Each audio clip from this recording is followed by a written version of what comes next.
Bom, hoje nós vamos falar sobre a formação da urbanização brasileira. Como se deu essa evolução, né?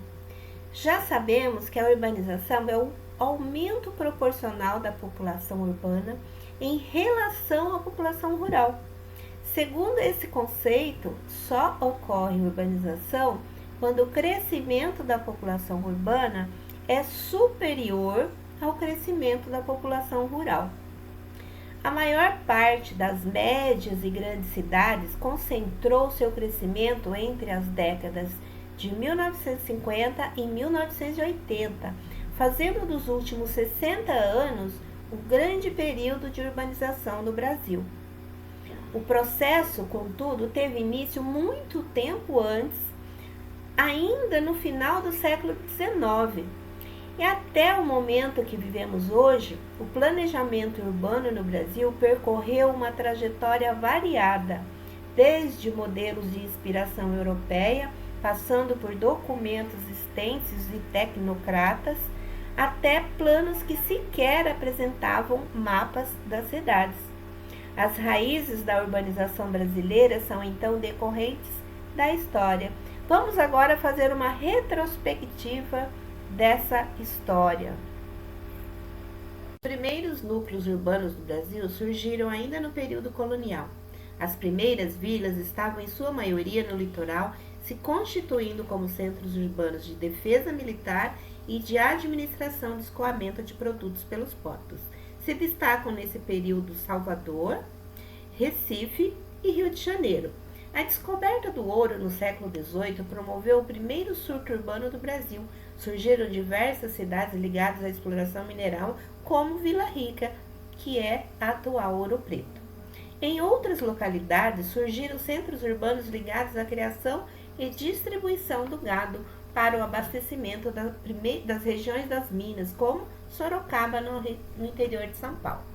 O Rio de Janeiro, ele se tornou a capital da colônia em 1763, para aproximar a administração colonial das áreas mineradoras, exercendo assim o controle sobre as riquezas minerais que eram enviadas a Portugal.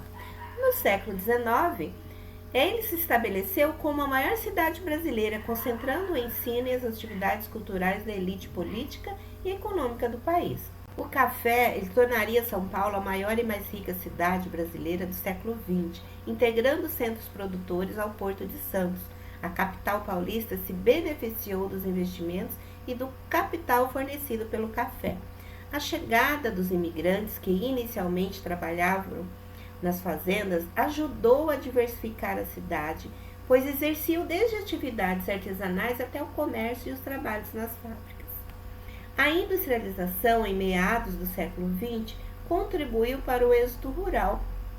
Migração dos trabalhadores do campo para a cidade em busca de oportunidades de empregos nas fábricas e na construção civil. A cidade de São Paulo foi favorecida, então, pela nova atividade, por já possuir uma infraestrutura, farta mão de obra e pequenos grupos fabris deixados pelo capital cafeeiro. No Brasil, o processo de urbanização foi tardio e veloz, e em poucas décadas a população urbana passou de 30% em 1940 a 85% nos dias atuais. Na década de 1970, a expansão das atividades agropecuárias pela região centro-oeste e pelo estado de Rondônia atraiu a população do sul do país, fazendo crescer núcleos urbanos que passaram a existir em função das atividades agropecuárias. Então, como vocês viram, gente, a evolução da urbanização no Brasil, ela se deu aí de forma bastante diferenciada, né?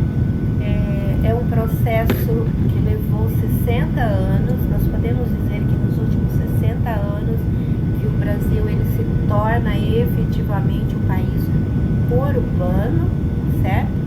E esse crescimento dessa urbanização, ele acontece um pouco aí de forma desorganizada, que nós vamos ver em vídeos posteriores, tá?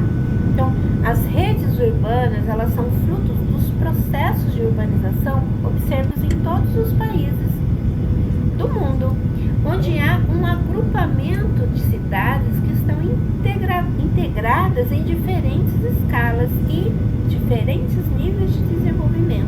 Então, nós encontramos cidades bastante desenvolvidas e cidades menos desenvolvidas no mesmo país. Então, no próximo vídeo, nós vamos estudar sobre a rede e hierarquia urbana brasileira, tá? Nós vamos conseguir entender aí no próximo vídeo como nossas cidades elas estão organizadas, tá? Como elas estão distribuídas no território brasileiro, ok? Eu espero que vocês tenham gostado e até o próximo vídeo com a nossa próxima aula. Tchau, tchau!